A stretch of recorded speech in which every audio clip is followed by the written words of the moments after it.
आज की कहानी तीन बहनों की लालची भाभी। करिश्मा, रेशमा और मनीषा तीन बहनें हैं। उनका एक भाई भी है, मयंक। मयंक अपनी बहनों को बहुत प्यार करता है, लेकिन मयंक की पत्नी सविता इस मामले में मयंक से बिल्कुल ही अलग है। वो अपनी ननदों का जितना बुरा कर सकती है उतना बुरा करती ही रहती है और अपनी ननदों पर हुक्म भी चलाती है। करिश्मा, करिश्मा, तुमने अभी तक नाश्ता नहीं बनाया? तुम्हारे भैया को ऑफिस जाने में देर हो रही है। हाँ भाभी, बस अभी बनाती हूँ। करिश्मा, तुम ये ढीलापन छोड़ दो। कल को पराये घर जाना है। वहाँ अगर तुम इस तरह से काम करोगी तो लोग क्या कहेंगे कि माँ ने और भाभी ने कुछ सिखाया नहीं। और तुम्हारी दोनों बहनें कहाँ हैं? रेशमा मार्केट गई है और मनीषा सो रही है। क्या? सुबह के 8 बज रहे हैं और ये महारानी अभी भी सो रही है? ये कहते हुए सविता अपनी सास दुर्गा देवी के पास जाती है। माँ जी, देख रही हो अपनी बेटियों के तौर तरीके?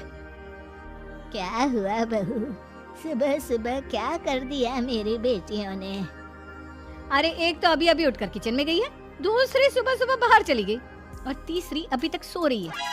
क्या करूं मैं इन तीनों का, मैं तो परेशान हो गई हूँ।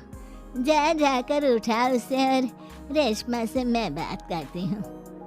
सविता सीधा मनीषा के कमरे में जाती है और उससे कहती है, महारानी जल्दी उठो, सूरज सर पर आ गया है। भाभी थोड़ी देर और सोने दो ना, मैं रात को लेट सोई थी। वो क्या ना, यूनिट टेस्ट चल रहे हैं। शराफत से उठती है या नहीं, या फिर पानी की भरी बाल्टी डालूं तेरे ऊपर? नहीं भाभी, मुझे बिस्तर में नहीं लाना, उठती हूँ मैं। मनीषा जल्दी से उठकर बाथरूम में चली जाती है। सभी आराम से बैठकर नाश्ता कर रहे होते कि तभी रेशमा बाजार से हाथ में सामान लिए आ जाती है। रेशमा को देखते ही सविता उस पर बरस पड़ती है। लो, आ गई महारानी।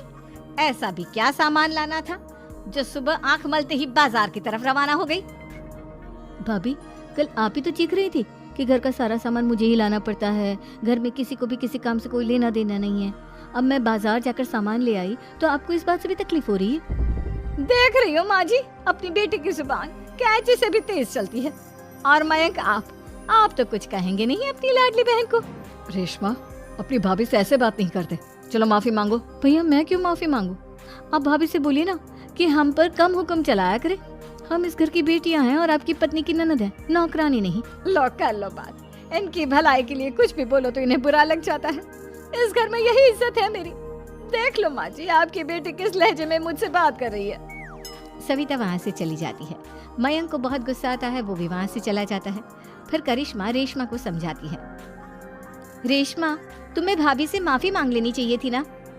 लेकिन दीदी, मैंने कुछ किया ही नहीं, तो मैं माफी क्यों मांगू? हाँ करिश्मा दीदी, रेशमा दीदी जैसे ही घर में आई भाभी ही उन पर चिल्ला रही थी। हाँ, मैं मानती हूँ कि गलती भाभी की थी। मैं तो इसलिए बोल रही हूँ कि भाभी ने माँ को तो पूरी तरह अपने वश में कर लिया है। वो हमारी बात सुनती ही नहीं। मयंक भैया हमारे लिए हमेशा खड़े रहते हैं, इसलिए उनकी बात का मान तो तुम्हें रखना चाहिए था ना। कोई फायदा नहीं दीदी, कुछ दिनों की बात और है, भाभी उन्हें भी हमारे खिलाफ भड़का देंगी। फिर वो भी माँ की तरह हमारी किसी बात का विश्वास नहीं करेंगे। इसी तरह सविता अपनी तीनों ननदों को किसी न किसी बात पर परेशान करती रहती थी। एक दिन मयंक अपनी तीनों बहनों के लिए गिफ्ट लाया। क्या रेशमा, ये तुम्हारे लिए हार का सेट। रेशमा, तुम्हारे लिए सुंदर सी ड्रेस। और मनीषा, तुम्हें किताबें पसंद है ना, तुम्हारे लिए किताबें लाया हूँ। थैंक यू भैया। थैंक यू भैया। थैंक यू भैया। करिश्मा, तुम्हारा नेकलेस कितना सुंदर है, ये भैया कहाँ से ले आए होंगे?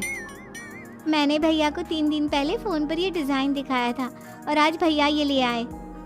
सविता तो अपनी ननदों के गिफ्ट्स देखकर जल गई और करिश्मा का नेकलेस तो उसे भी बहुत पसंद आया था। अपनी बहनों के लिए कितना अच्छा नेकलेस लेकर आए हैं, मुझे कभी कोई गिफ्ट नहीं दिया।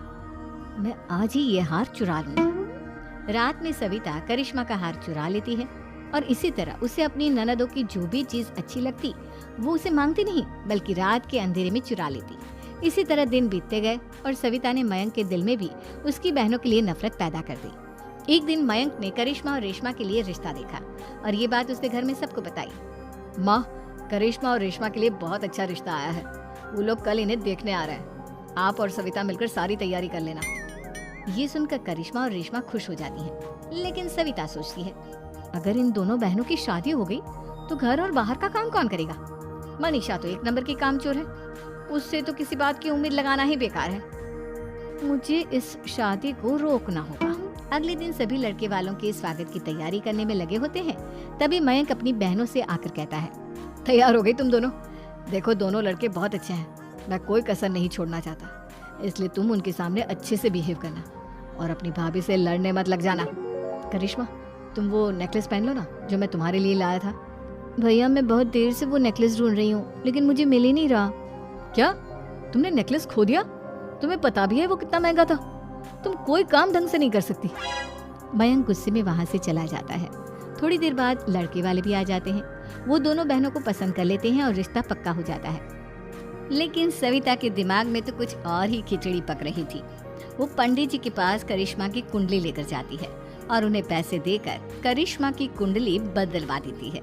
जब लड़के वालों के पास करिश्मा की कुंडली जाती है तो वो दुर्गा को फोन करते हैं।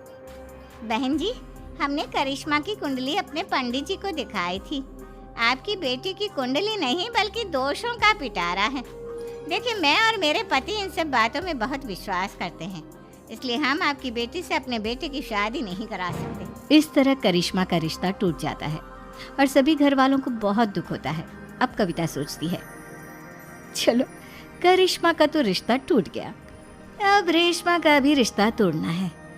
क्या करूं क्या करूं? अब सविता आवाज बदलकर किसी अननोन नंबर से रेशमा के होने वाले ससुराल में फोन करती है। हेलो, मैं कौन हूँ कौन नहीं ये आपके लिए जानना जरूरी नहीं, बस इतना सुन लो कि रेशमा का 2 साल से किसी के साथ अफेयर चल रहा है। बस रेशमा का रिश्ता तोड़वाने के लिए सविता का इतना कहना काफी था। अब रेशमा का भी रिश्ता टूट गया। मयंक और दुर्गा देवी ने रेशमा को खूब खरी खोटी सुनाई और उससे बार बार उस लड़के के बारे में पूछने लगी। आप दोनों मुझे क्यों परेशान कर रहे हो? अरे कोई लड़का होगा मेरी लाइफ में तो मैं बताऊंगी ना, जब कोई है ही नहीं तो कहाँ से लाऊं मैं कोई लड़का? तो तेरे होने वाले ससुराल वालों को फोन किसने किया था? माँ, मैं नहीं जानती किसने फोन किया था, मैं सच कह रही हूँ। मैं तो पहले ही कह रही थी इसकी लगाम खींच कर रखो, लेकिन मेरी सुनता ही कौन है। आप चुप रहिए भाभी, ये सब आपका ही किया धरा है। अब तीनों बहनों को विश्वास हो जाता है कि ये सब उनकी भाभी ही कर रही है। तीनों बहनें अपनी भाभी को सबक सिखाने के लिए एक वकील कर लेती है और घर में हिस्सा मांगना। देखो भैया, माँ बाप की जायदाद में जितना बेटों का हक होता है उतना ही बेटियों का, इसलिए इस घर के 4 हिस्से होंगे और हमें अपना हिस्सा चाहिए। मैंने तुम्हारे लिए क्या क्या नहीं किया और तुम इस घर में हिस्सा मांग रही हो?